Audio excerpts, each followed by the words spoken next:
Şundaq kirmekçi bolğandı mı? Kirmekçi bolğandı mı?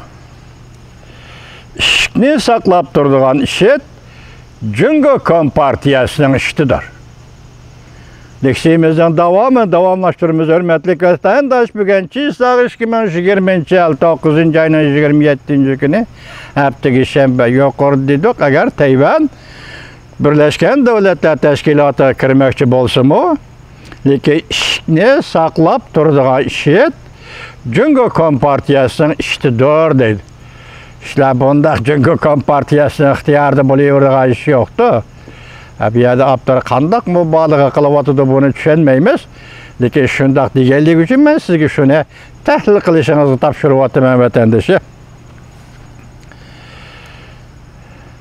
Birleşken Devletler Teşkilatı'nın Cungo tizgillep durğanda Tayvan Birleşken Devletler Teşkilatı kirmekçi bolsa nurgun devletlerin qo'llashiga hojatman bo'ladi. Cungo Kompartiyasının Birleşken Devletler Teşkilatı'da cinayetlere tağdak dövülüp ketdi. 2015 yılı Cungo köp devletler hareket kelişimiga qatnaşdı. Bir taraftan İran'ı cazalaş ehdinamesi imza koydu. Keyniden yana bir taraftan İran'ın sodısığı yol içmedi. Sudan tarafında katliam yürgüzdü. 300 bin adam qirg'in qilindi. Birleşken Devletler Teşkilatı qurol-yarog' embargosi yurgizdi. Cungo Kompartiyasi tushishni cheklashga yuzaki qo'shilgandek qildi yo'l ekan, yoshirin holda Sudan Bashir hukumati bilan til biriktirib, hukumatga qurol-yarog' setib berib, Cungo xomnipet tegishni bahona qilib, texmi qamlashmaga yeri Birleşken Devletler Teşkilatı Sudan'ga tinchlik saqlash hareketi elib barganda, tinchlik saqlash qismlari Cungo Kompartiyasi askeri qismlari qilib belgilendi. Sudan armiyasi bilan Cungo'nun tinchlik saqlash qismlari urushib qolganda, o'ttirda ishiltilgan harbiy qurol-yarog'ning hammasi Cungo'ning harbiy qurol-yaroqlari bo'lib chiqdi. Ko'rdingizmi tomosani? Birleşken Devletler Teşkilatı'nın Sudan'a vatken tinchlik saqlash qismlari Cungo armiyasi, Cungo'nun askeri qismat ve elbette uning qo'lida qurol, Cungo ishlab chiqargan qurol. Sudan armiyasi bular qarshi urush qilgan vaqtda Sudan armiyasi ishlatgan qurolmi? Cungo'ning quroli. Komedilik bir o'xsha vatandaşa. Qurol-yaroqning hammasi Cungo'ning harbiy qurol-yaroqlari bo'lib chiqdi. Nurgun kişiler kıyas qilishib, endiliqe zilzile, onun joyida zilzile paydo bo'ladi deydi o, endi yetib keldi mazmun. Nurgun kişiler kıyas qilishib, Prezident Tsai Ing-wen Tayvanda halkılık qadamni tashladik deganda, bunun ma'nosi nimani ko'rsatdi deyishdi. Prezident Tsai Ing-wen shundoq deganda bunun ma'nosi nimani ko'rsatdi deyishdi. So'mi uchun masalan Tayvanning New York shahrida turishliq vakolatxonasi turishliq xonim So'mi uchun o'zini bosh elchi deb o'zgartdi yoki ismini bosh elchilikka o'zgartdi.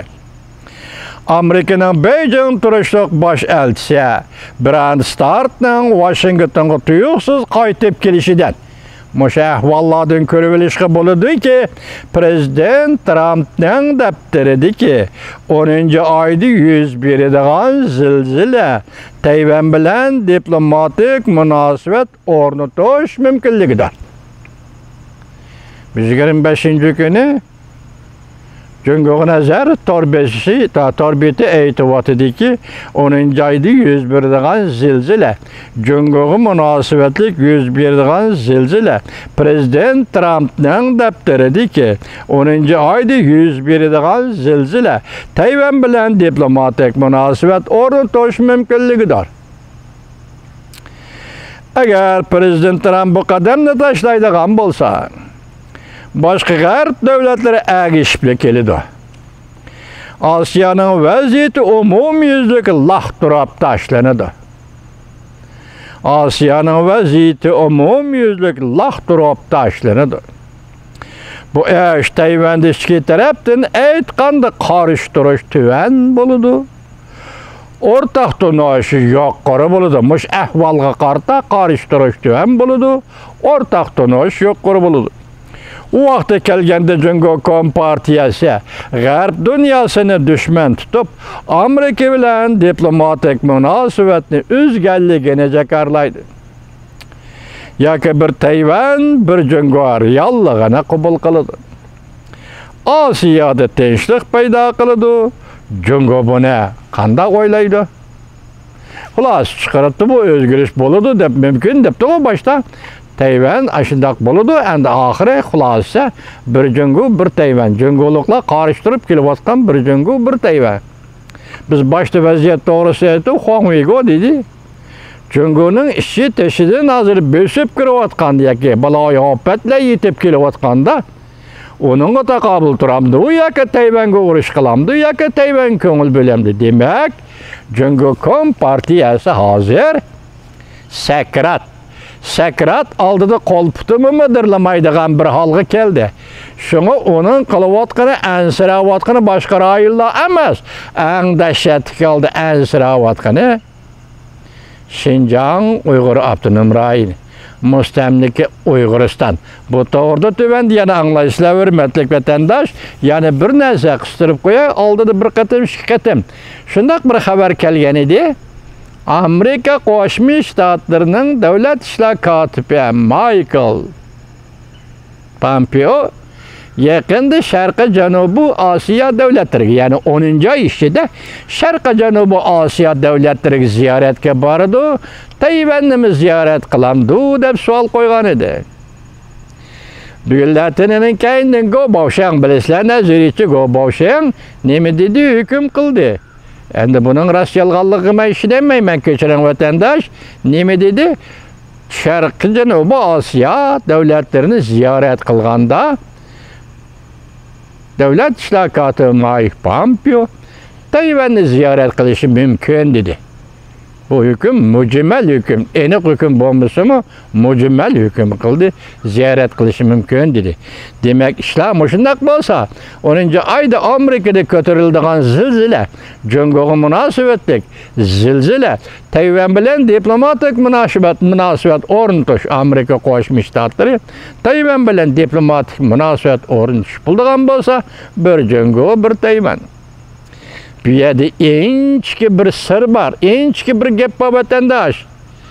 Demak, Tayvanni e'tirof qilganda biz o'tganda savol qo'ygaysingizda bormi?